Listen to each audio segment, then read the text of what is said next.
ಅನ್ನದಾಸೋಹ ಎಲ್ಲ ಮುಖ್ಯ ಕಾರ್ಯಕರ್ತರೇ ಈ ದಿನ ಜನ್ಮದಿನದ ಆಚರಣೆ ಮಾಡ್ಕೊತವ್ರೆ ನಮ್ಮ ವಿಮಲ್ ಕುಮಾರು. ಅವರು ಯಾವಾಗೂ ನಗ್ತಾನೆ ಇರ್ತಾರೆ. ನಾನು ಇದುವರೆಗೂ ತೊಟ್ಲಾಗ ಮಲಗಿದ್ದಾಗೂ ನಗ್ತಾ ಇದ್ದಂತೆ, ಅದೇ ಇವಾಗೂ ಅದೇ ಥರ ನಗ್ತಾ ಬರ್ತಾವ್ರೆ. ಮುಖ್ಯವಾಗಿ ಒಂದೇ ಒಂದು ಮಾತಾಡಬೇಕಾದ್ರೆ ನಾನು ಮುಖ್ಯವಾಗಿ ಒಂದು ಮಾತಾಡ್ಬೇಕಾದ್ರೆ ನಮ್ಮ ಅನ್ನದಾಸೋಹ ಸ್ವಲ್ಪ ಕತ್ಲಿತ್ತು. ಯಾವಾಗ ಎಂಟ್ರಿ ಆದರೂ ವಿಮಲ್ ಕುಮಾರು ಬೆಳಕು ಬಂತು. ನಮ್ಮ ಅನ್ನದಾಸೋಹಕ್ಕೆ ಬೆಳಕು ತಂದ ನಮ್ಮ ವಿಮಲ್. ಹೇಗೆ ಅಂದರೆ ಆ 70 ಫೋಟೋಸು ಅದು ಎಲ್ಲಿ ತನಕ ಹೋಗಿದ್ದಂದರೆ ಇಡೀ ಪೂರ ಎಲ್ಲ ಬೇರೆ ರಾಜ್ಯಗಳ ಬೇರೆ ದೇಶಗಳಲ್ಲೆಲ್ಲ ನೋಡಿದ್ದಾರೆ ಅಲ್ಲಿ. ಆ ಥರ ಒಂದು ಫೋಟೋಗ್ರಫಿ ಇವರೇ ಬೇಕಾಗಿಲ್ಲ, ಬೇರೆ ಯಾರೂ ಬೇಕಾಗಿಲ್ಲ ಫೋಟೋಗ್ರಾಫರಿ. ಅಷ್ಟೊಂದು ಥರ ಆ ಹಾಡುಗಳು, ಆ ಸಾಂಗುಗಳು, ಅದೊಂದು ಇವರು ಮಾಡ್ತಾಯಿದ್ದು ಘನಕಾರ್ಯ. ಅದು ನಾವು ಅನ್ನದಾಸ ಹೋದಾಗ ಅನ್ನ ಬಡಿಸ್ಬಿಡ್ತಾಯಿದ್ರಿ, ಓಡೋಗ್ಬಿಡ್ತಾಯಿದ್ರಿ. ಆದರೆ ಅದು ಬಂದು ಮನೇಲಿ ನೋಡಿದ್ರೆ ಯಾವ ಥರ ಕಾಣಿಸೋದಂದ್ರೆ ನಾನು ಸುಮಾರು ಜನ ಕೇಳೋರೆ, ಏನು ಫೋಟೋಗ್ರಾಫರ್ ತರಿಸ್ತೀರ ನೀವು ಅಂತ.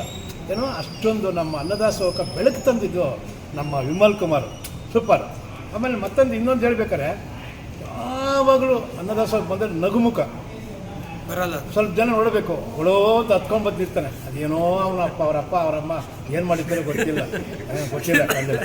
ವಿಮಲ್ ಯಾವಾಗಲೂ ನಗ್ತಾ ಇರ್ತಾರೆ. ಅದೊಂದು ಕಳೆ, ಅದೊಂದು ಸಂತೋಷ. ಅನ್ನದಾಸೋಹದಲ್ಲಿ ಅದೊಂಥರ ಸಂತೋಷ, ಅದೊಂದು ಕಳೆ.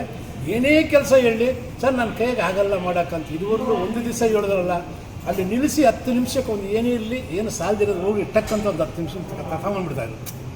ಆ ಮನಸ್ಸು, ಆ ಒಂದು ದೃಢ ನಿರ್ಧಾರ ಯಾರಿಗೂ ಭಗವಂತನೋ ಯಾರಿಗೂ ಕೊಡೋದಿಲ್ಲ.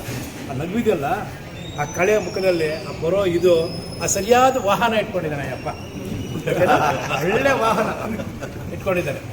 ಆ ಥರ ನಮ್ಮ ಅಕ್ಷಯ ಅನ್ನದಾಸೋಹಕ್ಕೆ. ಆಮೇಲೆ ಈ ಬ್ಯಾಡ್ಜ್ಗಳು, ಅಕ್ಷಯ ಅನ್ನದಾಸೋಹ ಬ್ಯಾಡ್ಜ್ಗಳು ಬೇರೆ ಮಾಡಿಸಿ ಪ್ರತಿಯೊಬ್ಬರಿಗೂ ಹಾಕೊಂಬನ್ನಿ ಇಂದ ತಗೊಳ್ಳಿ ಅಂತ ಅದನ್ನೇ ಸ್ವತಃ ಅವರು ಅವ್ರ ಫ್ರೆಂಡು ಮಾಡಿ ಕಳಿಸಿದ್ರು. ಈ ಥರ ಇನ್ನೂ ಮಾತಾಡೋರಿದ್ದಾರೆ ನಮ್ಮ ಪ್ರಸನ್ನ ಅವರು, ಗೋವಿಂದನೆಲ್ಲ. ಅದನ್ನಕ 100 ವರ್ಷ ಭಗವಂತ ಆರೋಗ್ಯ ಭಾಗ್ಯ ಎಲ್ಲ ಕೊಟ್ಟು ದೇವರು ಕಾಪಾಡಲಿಂತ ಇದೇ ಥರ ಮುಂದಾಡ್ತಾ ಹಿಂಗೇ ಇರಬೇಕಂತ ಕೇಳ್ಕೊಂಡು ನನ್ನ ಮಾತು ಮುಗಿಸ್ತಾ ಇದ್ದೀನಿ. ಇನ್ನು ಇವಾಗ ನಮ್ಮ ಇವರು ನಮ್ಮ ಗೋವಿಂದನ ಮಾತಾಡ್ತಾರೆ.